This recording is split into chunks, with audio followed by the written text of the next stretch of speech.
deuxième volet sur 5. Deux onglets de la page entrepôt qui vont ensemble. D'abord le stock par entrepôt, pour voir en temps réel ce que vous avez en marchandises et en emballage, avec les seuils d'alerte et l'impression d'un état daté. Ensuite la casse, pour enregistrer les articles cassés, en attribuer le coût à un employé, et le déduire de son salaire. On décortique chaque écran, chaque statut. Voici l'onglet stock par entrepôt. C'est la photographie en temps réel de ce que vous avez en stock article par article, dépôt par dépôt. On commence par les marchandises. En haut à droite, l'entrepôt sélectionné pour toute la page. Ici, le dépôt nu en Cadiévo. Tout ce que vous voyez en dessous concerne ce seul dépôt. Dans la barre d'onglet de la page entrepôt, stock par entrepôt est l'onglet ouvert, juste après la vue d'ensemble. Le stock se lie en deux familles. Le premier sous-onglet, marchandises, montre vos produits finis.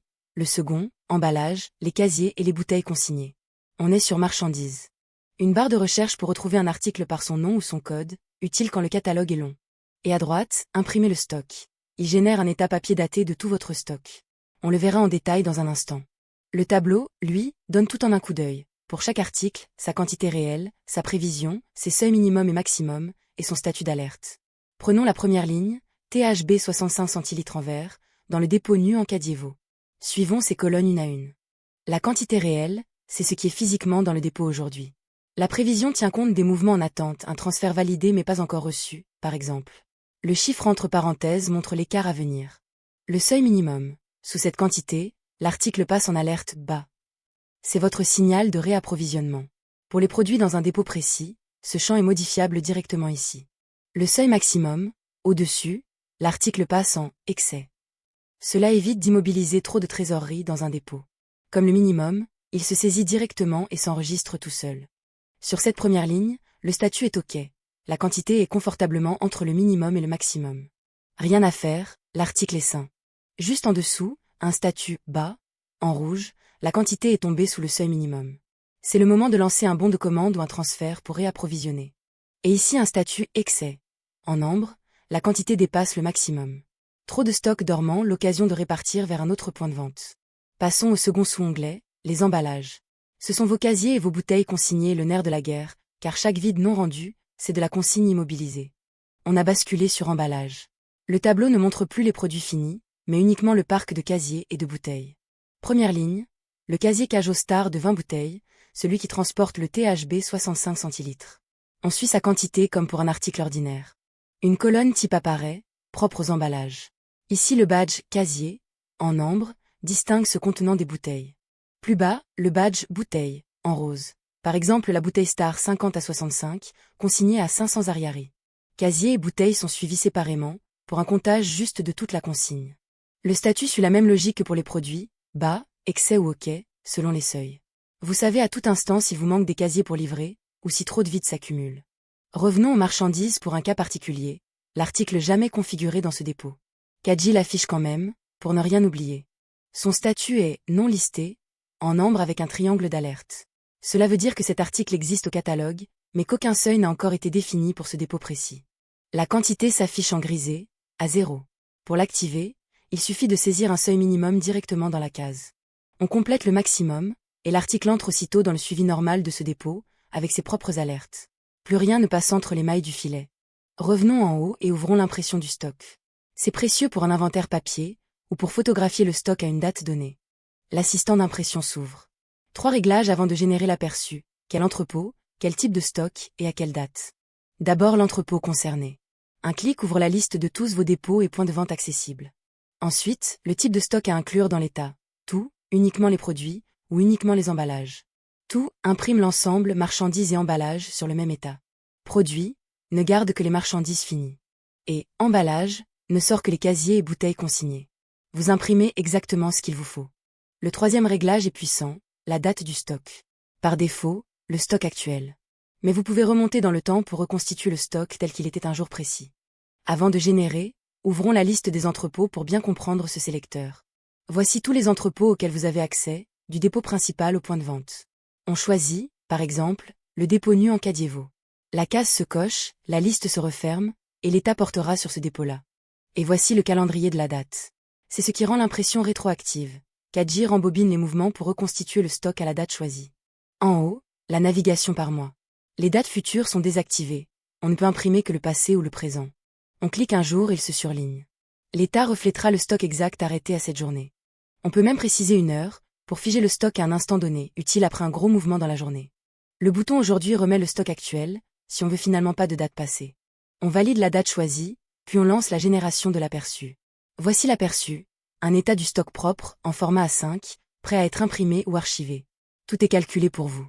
En tête, le résumé chiffré, le nombre d'articles distincts, le total des unités, et surtout la valeur totale du stock en arriéré. Un coup d'œil et vous connaissez la valeur immobilisée dans ce dépôt. Puis le détail, ligne par ligne, la désignation, la quantité, le prix d'achat, la consigne de la bouteille, la valeur unitaire et la valeur totale. Par exemple le THB 65 centilitres en verre, avec sa consigne de 500 ariary intégrée à la valeur. Et en bas, le total général, sur fond sombre, la valeur complète du stock à la date choisie. Un document fiable pour la compta comme pour le contrôle d'inventaire. Voilà pour le stock. Second onglet de ce volet, la casse.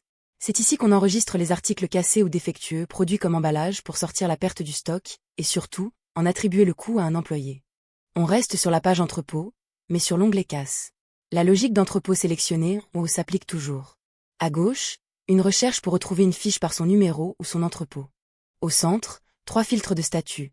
Toutes les fiches, seulement les brouillons, ou seulement les validés. Le filtre brouillon isole les fiches encore modifiables, pas encore validées. Et le filtre validé montre les fiches déjà actées, dont le stock a été retranché. On va voir les deux statuts dans la liste. À droite, le bouton Nouvelle fiche de casse, pour ouvrir une nouvelle constatation. On Y Reviendra. Première ligne, la fiche CAS 26060-6269, sur le dépôt nu en Cadiévaux. Numéro, date, entrepôt, type, nombre de lignes et valeurs s'affichent d'un coup d'œil. Son statut est brouillon. Bas de jambe avec une horloge. La fiche est en cours de saisie, rien n'a encore été retiré du stock. Elle reste entièrement modifiable. Sur un brouillon, les actions sont modifier la fiche, l'imprimer ou la supprimer. Le crayon ouvre la saisie. Deuxième ligne, la fiche CAS 26060-2-2853. Une ligne, une valeur de 1860 ariary. Regardons son statut. Ici le statut est validé.